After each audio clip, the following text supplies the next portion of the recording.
from a student's perspective.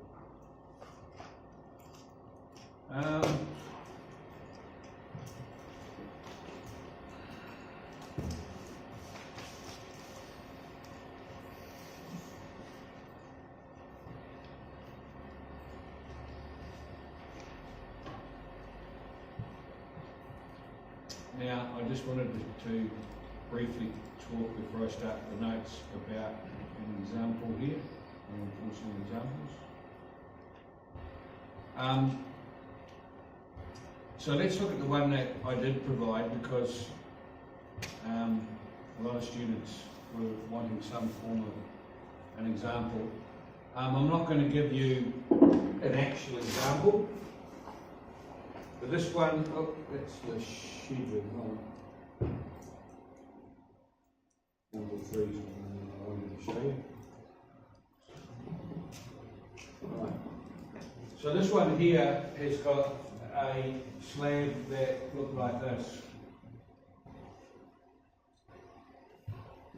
So you can see that there's a dashed line there, because we're looking down on it, and some of the bars bent around and went down like that. So it was quite a wee bit harder than the one you're doing, but I just wanted to show you that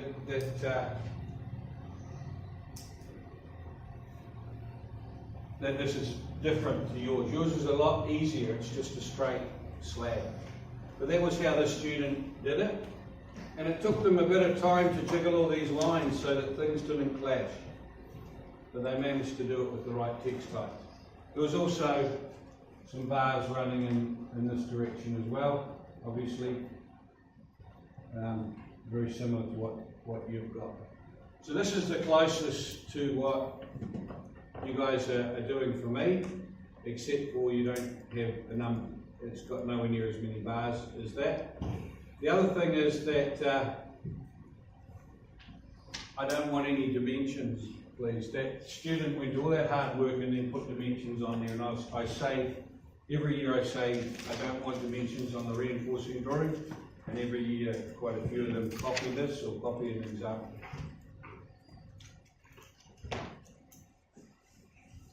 So that, if it's not already, I'll make that one available to you as well. Okay, let's go back to week 9.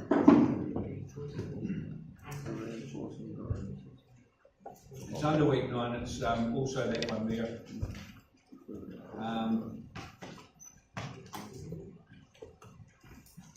Couple more examples in there. Example 1 is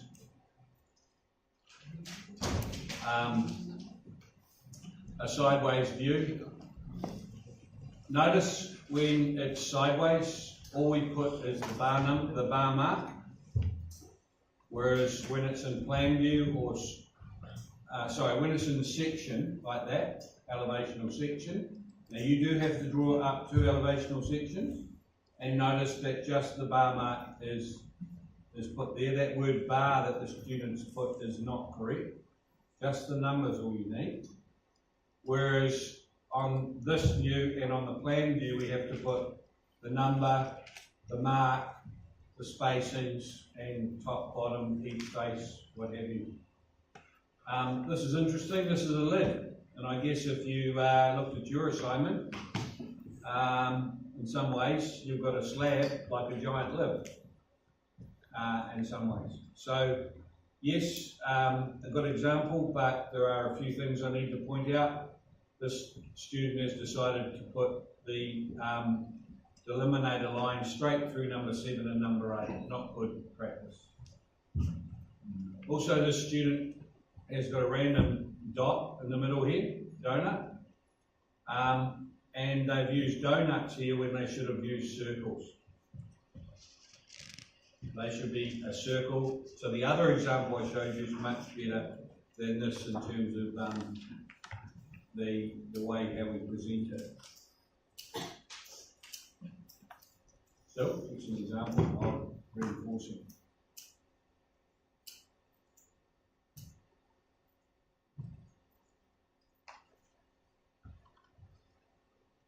So this is what I made students do this year is this particular assignment. I won't turn it sideways, I'm just briefly going over it. This is what we call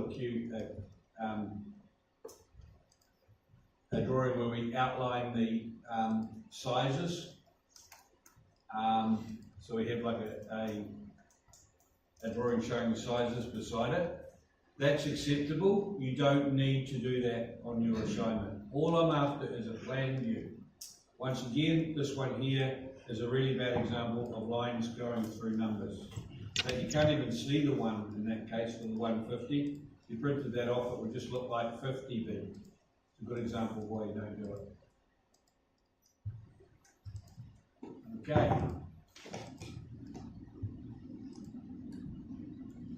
There is a schedule example here. How am I going to rotate this? Anyone know? You rotate. Rotate you that way. Okay, so this student went to a lot of trouble in detailing their timber.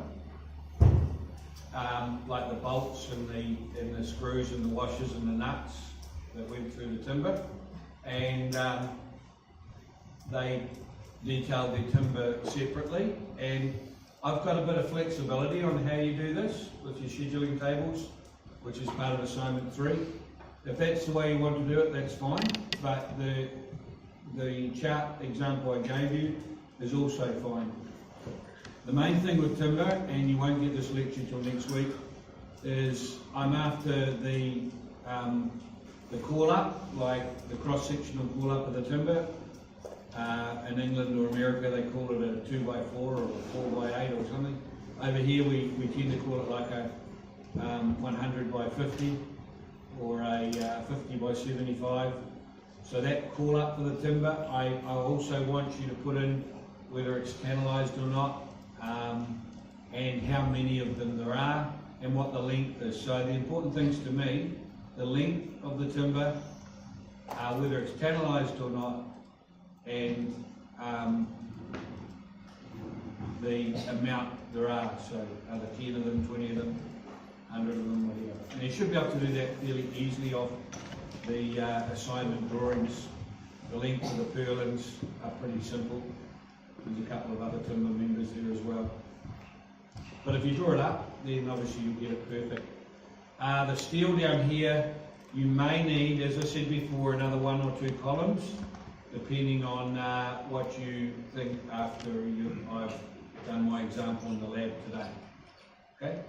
These are only examples, and giving you a bit of an idea of how to set things out.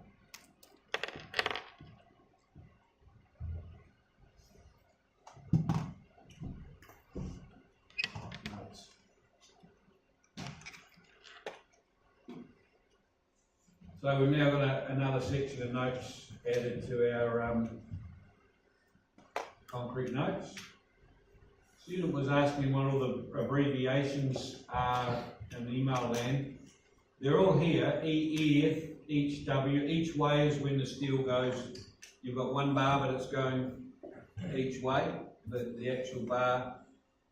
That would work well for a slab that's exactly square, each way. Each face is talking about the face of a retaining wall. And you've got top and bottom, which is more relative to your slab, etc. So, week 9. Now, for a lot of you, and particularly students that are pretty good at maths, now most of you must be reasonable at maths, because you wouldn't be doing this course, either engineering or surveying. But a lot of our students are quite exceptional at maths and they excel at structures. And I find in talking to them that a lot of them want to work in industry where they're designing buildings or these sort of things here. Structures made out of steel. And you'll find that if you get put into an office that's doing that, part of your job will be either reading or drawing steel drawings. my job is to explain to you a number of things, like the sort of things you'll be required to do with detailing. And one of my major jobs is telling you how we cool things up. And in a minute, I'm going to start by giving you some of the old call-ups, the way we used to do it in New Zealand. And a lot of students come back to me after this lecture and go, why did you have all that old stuff for it? Doesn't mean anything. It's the new call-ups that are important. And one student even said, look, that's how we call it up in China. And another one said, oh, I come from Canada and we call it up the new way as well. Why did you do the old stuff for?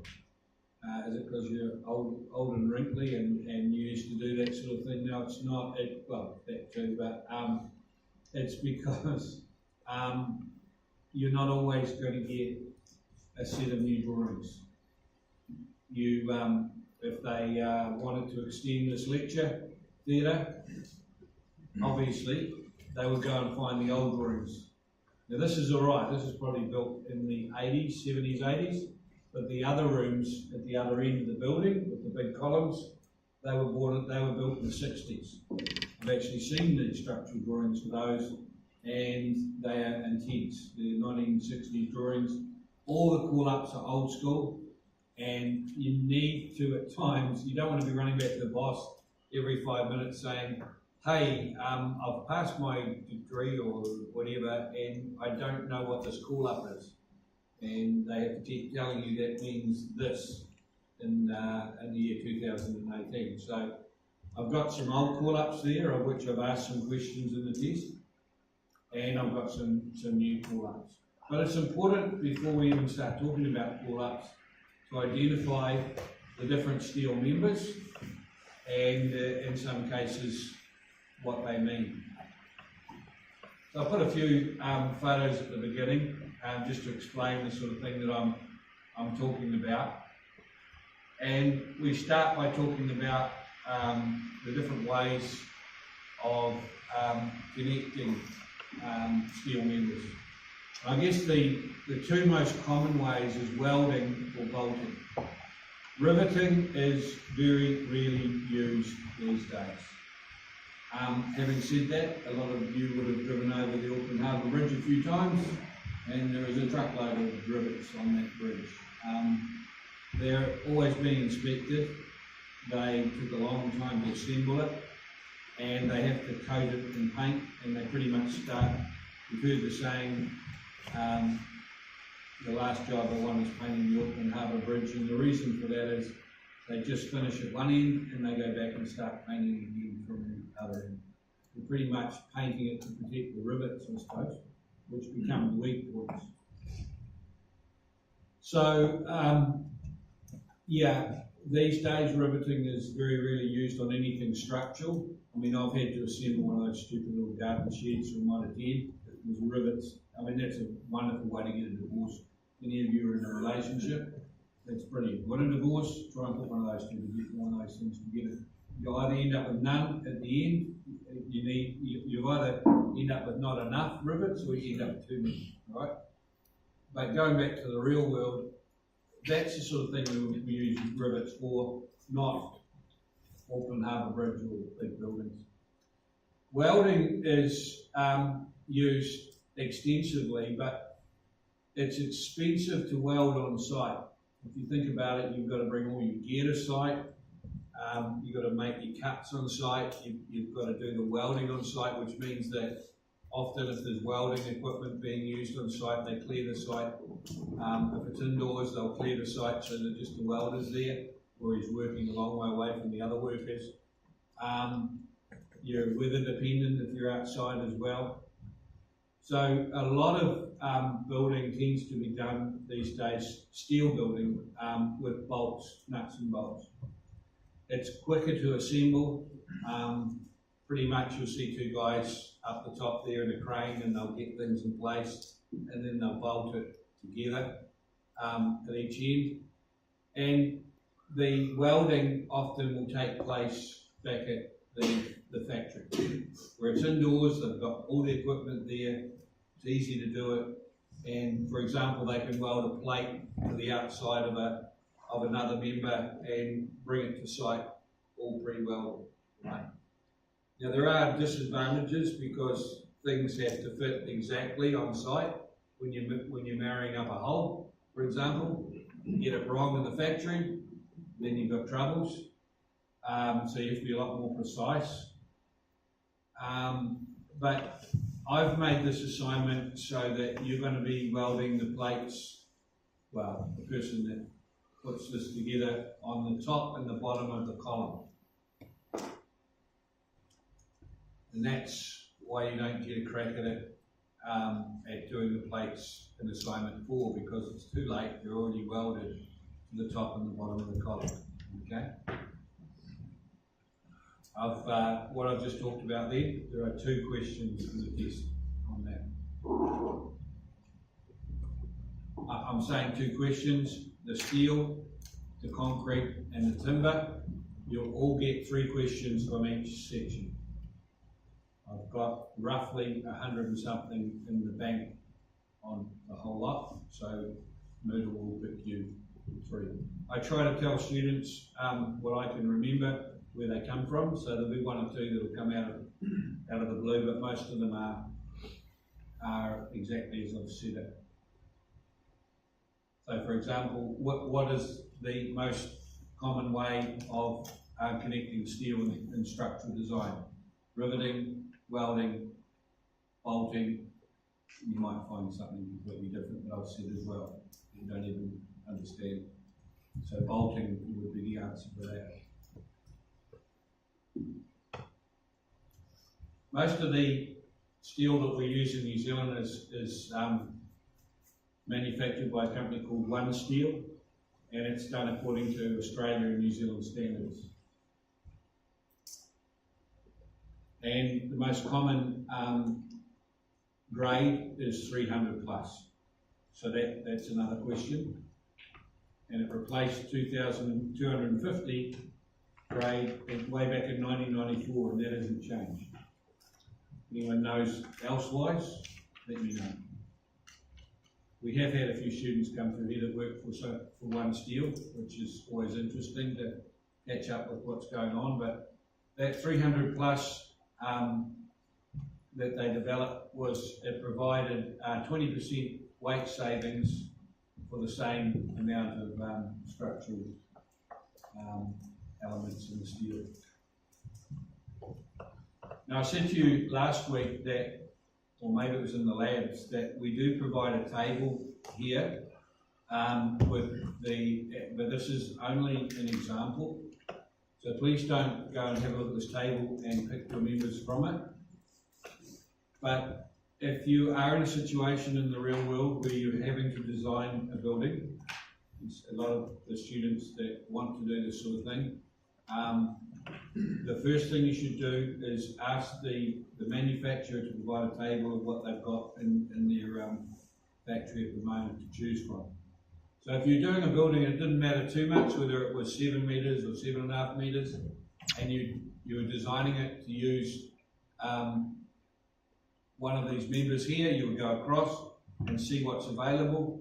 So if you've got a 9 metre length available, then that's probably a good size to design your building to. Right? I say that because everything that you have to chop off it is wastage. And just like reinforcing, we work out our steel in weight, because weight equals cost. And it's a big cost. I personally had a house design in 2015 for me, and I came up with this fantastic idea to bring a window in from the north side to bring more sun in, and they only had to do a steel member that looked something like this. That was all that they brought out from the factory. The window was in here, and I had to have it because I wanted the sun to come in from the north, otherwise it was going to be very cold in that section of the house. And that window cost me $35,000 extra to what a normal design would have been.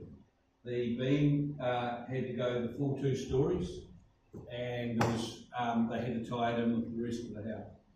So I used to call that my $35,000 window.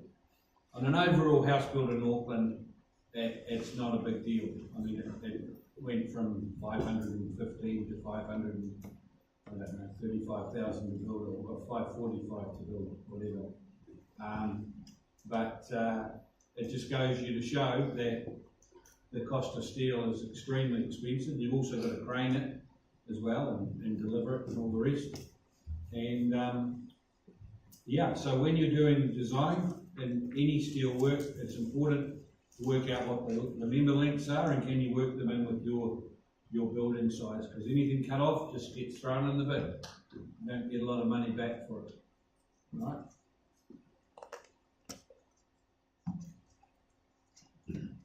So these here are where I've taken about 5 questions from. So if you want to look at any charts and try and remember them. I probably should skip past here and go back to this, because I wanted to show you that these are the members I'm mostly going to talk about. And the 2 common ones is this I shape here, and from that we tend to get what we call universal beams and universal columns. Now a column obviously goes up to hold a building up, and a beam would be running along the top to support the roof or the 2nd story or whatever. And generally speaking, the easiest way to identify the difference between the 2 is the universal beam looks a bit more like me, tall and skinny, and the universal column looks a bit more like other people. Okay, so you can see that a column actually looks almost square in size, the same width as it is height. Okay, anyone laughing at the moment? I'm watching. I will be deducting half a mark for that. So, universal beam is usually tall and skinny. A universal column is normally a similar sort of size to what it is to its height. Okay, that's how I've always remembered them. There are exceptions. The other thing is this flange in here. See where it says T? The flange is usually a bit wider on the universal column, and it's a little bit skinnier on the beam as well. So we're talking about these 2 members, but there are many other type of members of steel. You'll see this one is what we call the rolled steel joist, and the reason why this is different is it's got a fatter top and bottom to it compared with the other members. Now in design, structural design, this means that